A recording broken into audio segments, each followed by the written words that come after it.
Hello दोस्तों, स्वागत है आप सभी का हमारे यूट्यूब चैनल एजुकेशन पॉइंट में। तो राजस्थान जीके की एक और नई क्लास में आप सभी का स्वागत है।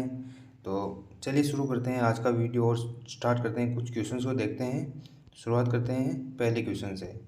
पहला क्वेश्चन है हमारा, राजस्थान के किस शासक को जहांगीर, जो मुगल बादशाह जहांगीर था, उसने दलथम्बर की उपाधि दी थी? लूणकरण सिंह, राय सिंह, अमर सिंह या फिर राव चंद्रसेन?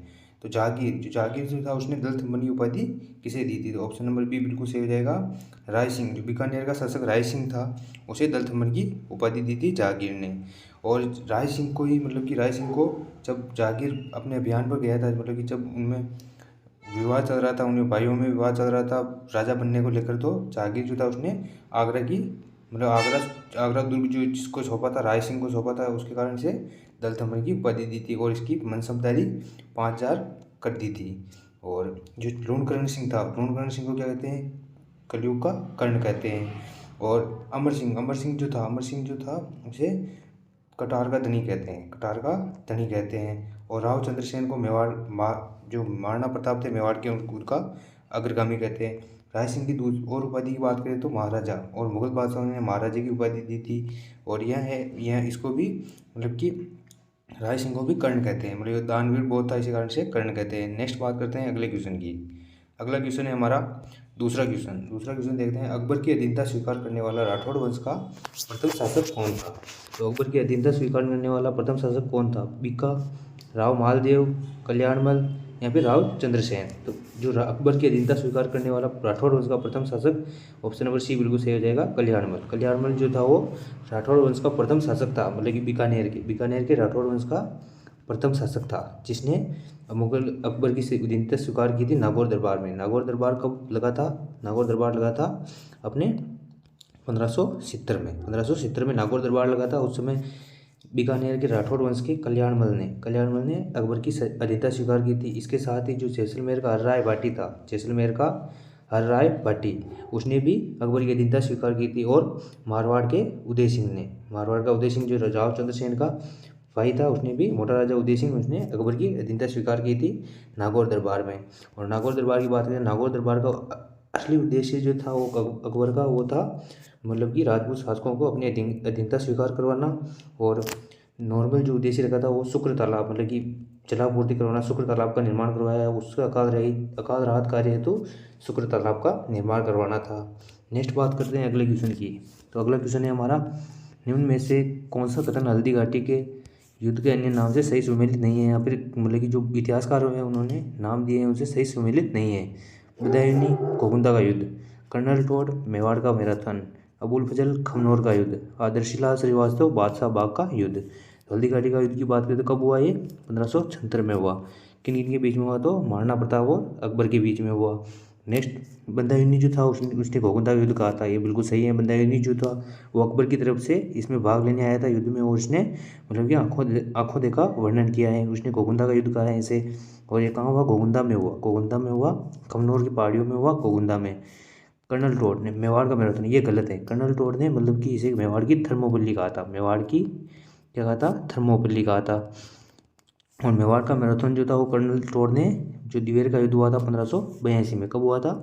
1582 में जो दिवेर का युद्ध हुआ था उसे मेवाड़ का मैराथन कहा था कर्नल जेम्स टोड ने। तो ऑप्शन नंबर बी बिल्कुल सही हो जाएगा, कर्नल टोड ने मेवाड़ का मैराथन दिवेर के युद्ध को कहा था। और हल्दी घाटी के युद्ध को क्या कहा था? तो मेवाड़ का थर्मोपल्ली कहा था। अबुल फजल ने खमनौर का युद्ध कहा था, ये बिल्कुल सही है। आदर्शी लाल श्रीवास्तव ने बादशाह बाग का युद्ध कहा था। तो हल्दी घाटी युद्ध के उपनाम ध्यान रखना, बदायूनी ने घोगुंदा का युद्ध, कर्नल टोड ने मेवाड़ की थर्मोपल्ली, अबुल फजल ने खमनौर का युद्ध, और आदर्शी लाल श्रीवास्तव ने बादशाह बाग का युद्ध।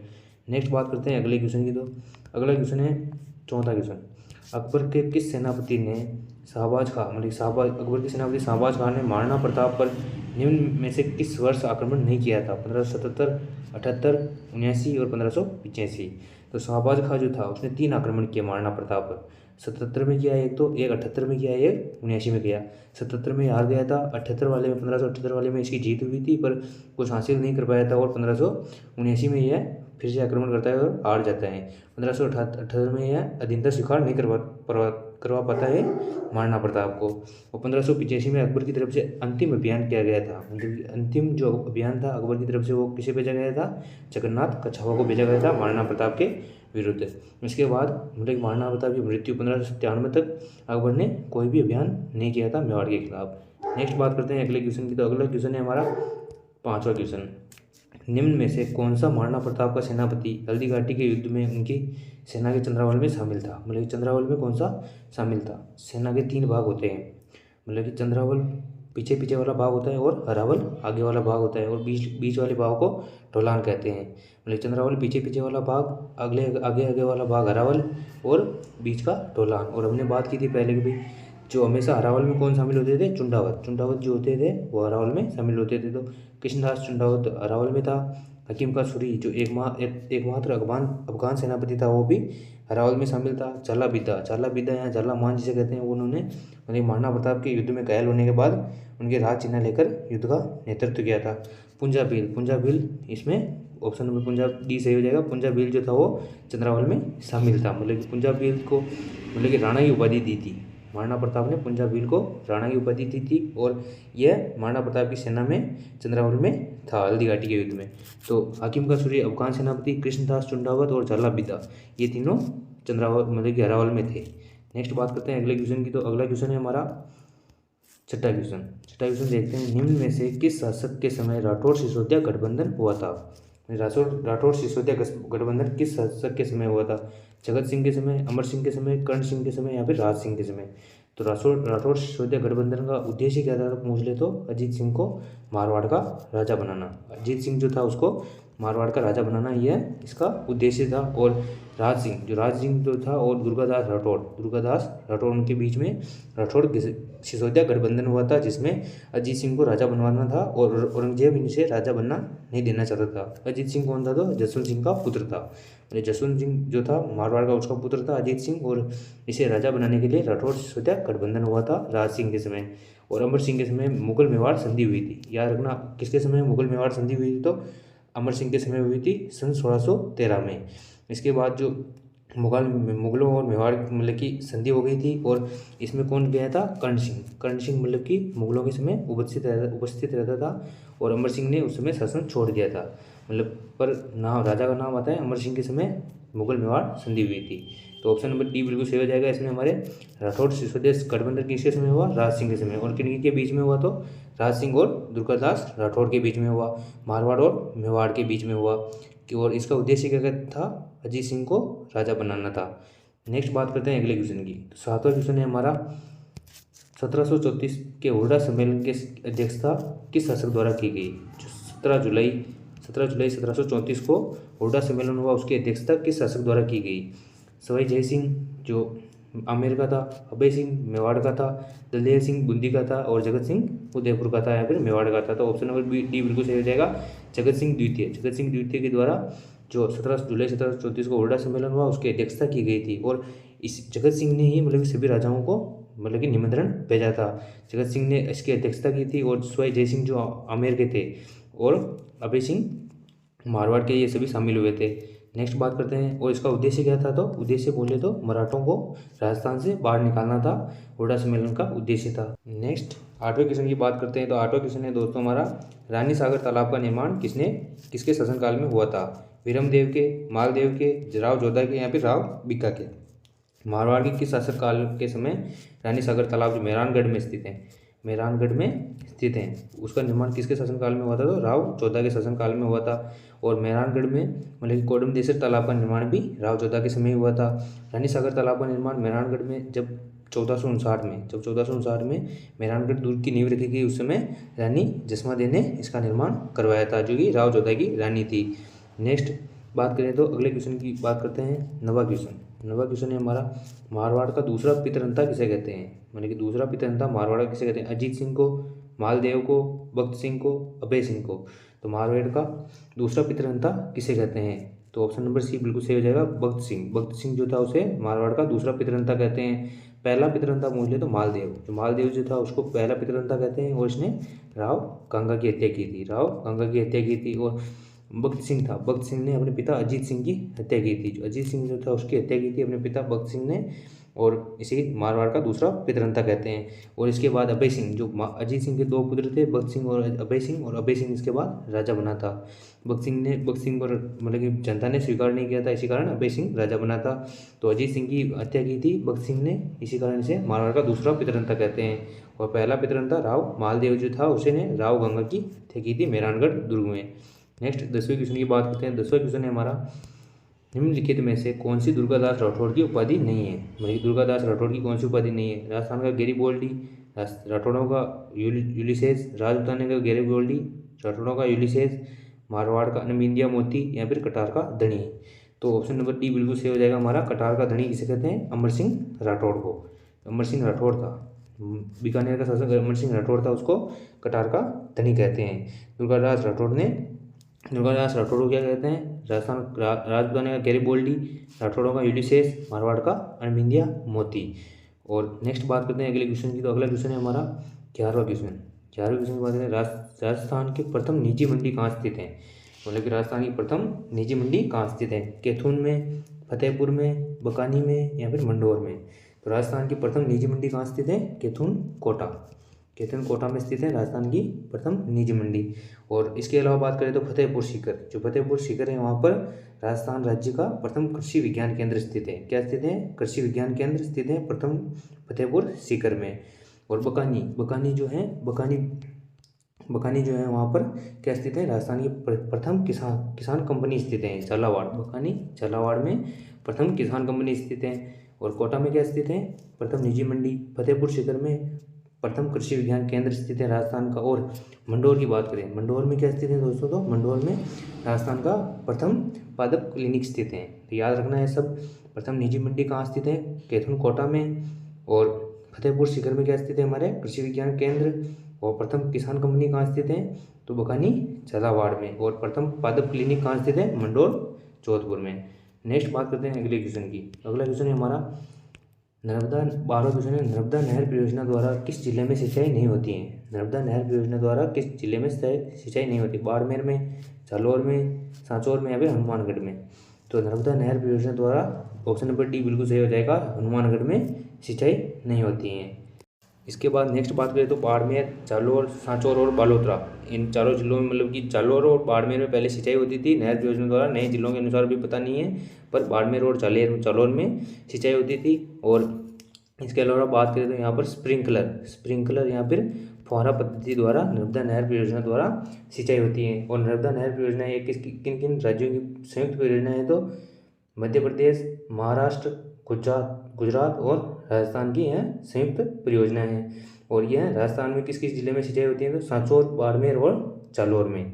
याद रखना इन तीनों जिलों में राजस्थान में सिंचाई होती है। और सर्वाधिक सिंचाई कहाँ होती है, तो सांचौर में होती है।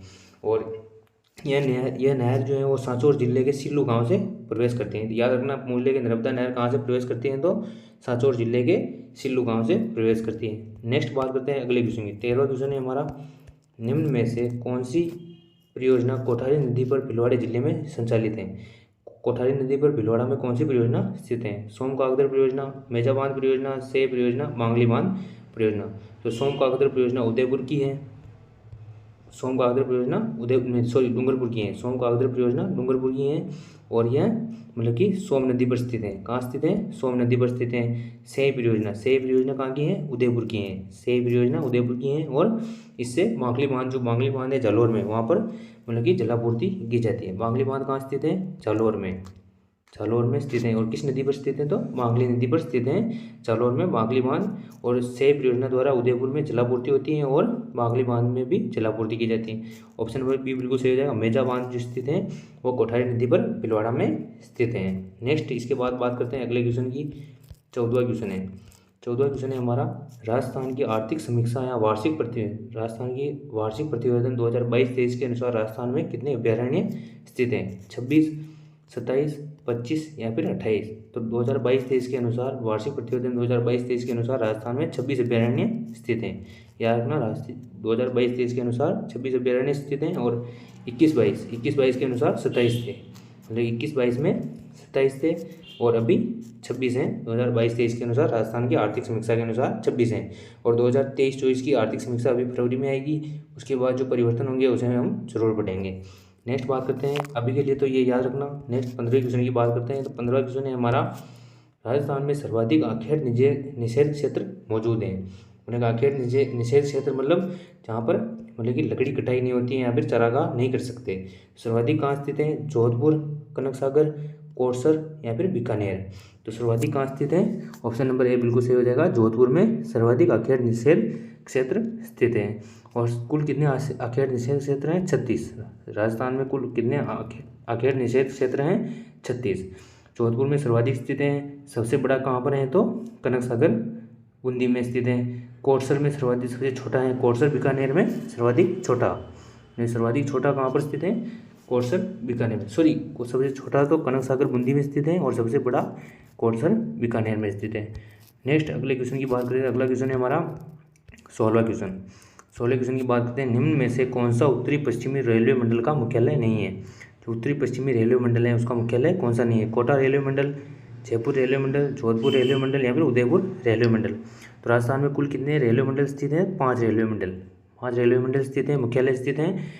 उत्तरी पश्चिमी का निम्न में से कौन सा नहीं है? तो ऑप्शन नंबर ए बिल्कुल सही हो जाएगा। कोटा रेलवे मंडल जो स्थित है वो पूर्वी पश्चिमी रेलवे मंडल का मुख्यालय है, कोटा रेलवे मंडल। और इसके अलावा जो जयपुर रेलवे मंडल, जोधपुर रेलवे मंडल, उदयपुर रेलवे मंडल और अजमेर रेलवे मंडल उत्तरी पश्चिमी रेलवे मंडल के मुख्यालय स्थित हैं। राजस्थान में कितने मुख्यालय स्थित हैं? तो 5 मुख्यालय स्थित हैं, जिनमें से एक पूर्वी पश्चिमी का स्थित है, कोटा रेलवे मंडल। नेक्स्ट बात करते हैं अगले क्वेश्चन की, 17वां क्वेश्चन। 17वां क्वेश्चन है हमारा, राजस्थान में आरटीडीसी का गठन कब किया गया? तो आरटीडीसी का गठन कब किया गया? 1956 में, 1978 में, 1989 में या फिर 1955 में। तो आरटीडीसी का गठन कब किया गया है? 1978 में, या फिर 79 पे आ गए तो यहाँ 79 आ जाए तो भी सही है, 79 आ जाए तो भी सही है। 1978 या 1979 में आरटीडीसी का गठन किया गया राजस्थान में। और 1956 में क्या?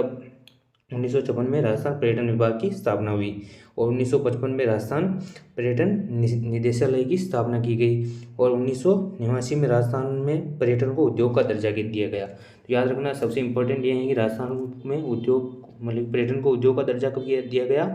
1989 में। और आरटीडीसी का गठन 1978 या 1979 में हुआ। पर्यटन विभाग की स्थापना 1956 में की गई। नेक्स्ट बात करते हैं अगले क्वेश्चन की। तो अगला क्वेश्चन है हमारा 18वां क्वेश्चन। निम्न में से कौन सा स्थान स्वर्णिम त्रिकोण पर स्थित नहीं है? बेराट, सरिस्का, मेहंदीपुर बालाजी या फिर श्रीनाथ जी। तो स्वर्णिम त्रिकोण है उस पर कौन सा स्थित नहीं है? तो ऑप्शन नंबर डी बिल्कुल सही हो जाएगा। श्रीनाथ जी नाथद्वारा जो है वो हमारे कृष्णा सर्किट में स्थित है, न कि स्वर्णिम त्रिकोण पर। स्वर्णिम त्रिकोण में कौन कौन से स्थित है? तो बेराट, जयपुर, सरिस्का अलवर, मेहंदीपुर बालाजी और केवलादेव कन्हा पक्षी विहार जो है स्वर्णिम त्रिकोण पर स्थित हैं। नेक्स्ट बात करते हैं अगले क्वेश्चन की। तो अगला क्वेश्चन है हमारा 19वां क्वेश्चन। 19वें क्वेश्चन की बात करते हैं, निम्न में से कौन सा खनिज सही सुमेलित नहीं है? खनिज और स्थान से सही सुमेलित नहीं है। मैग्नीज, नरडिया, टंगस्टन, नानाक्राफ्ट, सीसा जस्ता, अकवाली, फेल्सपार, अजमेर। तो मैग्नीज जो है वो नरडिया बांसवाड़ा में पाया जाता है, सही है। काला बूटा, नरडिया, तलवाड़ा ये सभी मैग्नीज की खाने हैं बांसवाड़ा में। टंगस्टन जो है नानाक्राफ्ट में पाया जाता है, सही है। नानाक्राफ्ट सिरोही में पाया जाता है टंगस्टन। सीसा जस्ता अकवाली नीमका थाना में नहीं, अकवाली नीमका थाना में तांबा पाया जाता है। तांबा अकवाली नीमका थाना में पाया जाता है, जहाँ पर राजस्थान की प्रथम खनिज लाइब्रेरी स्थित है। अकवाली नीमका थाना जिले में तांबा पाया जाता है, यहाँ पर क्या स्थित है? खनिज लाइब्रेरी स्थित है। ऑप्शन नंबर सी बिल्कुल सही हो जाएगा। सीसा जस्ता जो है उदयपुर में अत्यधिक पाया जाता है। फेल्सपार अजमेर में पाया जाता है। नेक्स्ट बात करते हैं अगले क्वेश्चन की। आज का लास्ट क्वेश्चन है हमारा 20वां क्वेश्चन। राजस्थान का नवीन मैनचेस्टर किसे कहते हैं? भीलवाड़ा को, कोटा को, भिवाड़ी को या फिर जयपुर को। राजस्थान का नवीन मैनचेस्टर किसे कहते हैं? भिवाड़ी, खेरदल, तिजारा को कहते हैं। भिवाड़ी जो है खेरदल तिजारा में स्थित है, उसे राजस्थान का नवीन मैनचेस्टर कहते हैं। और राजस्थान का मैनचेस्टर भिलवाड़ा को कहते हैं, जिसे वस्त्र नगरी भी कहते हैं और गारमेंट सिटी भी कहते हैं। कोटा को औद्योगिक नगरी कहते हैं। राजस्थान की औद्योगिक नगरी कोटा को कहते हैं। भिलवाड़ा को राजस्थान का मैनचेस्टर कहते हैं। राजस्थान का नवीन मैनचेस्टर भिवाड़ी, खेरदल, तिजारा को कहते हैं। और राजस्थान में सर्वाधिक इकाइयाँ कहाँ स्थित हैं? उद्योग इकाइयाँ कहाँ स्थित है? जयपुर में स्थित हैं। तो दोस्तों आज के लिए बस इतना ही था। मिलते हैं एक और नए वीडियो में, तब तक के लिए बहुत बहुत धन्यवाद। और वीडियो में रहने के लिए बहुत बहुत धन्यवाद। वीडियो अच्छा लगा हो तो वीडियो को लाइक करें और चैनल को सब्सक्राइब करें। धन्यवाद।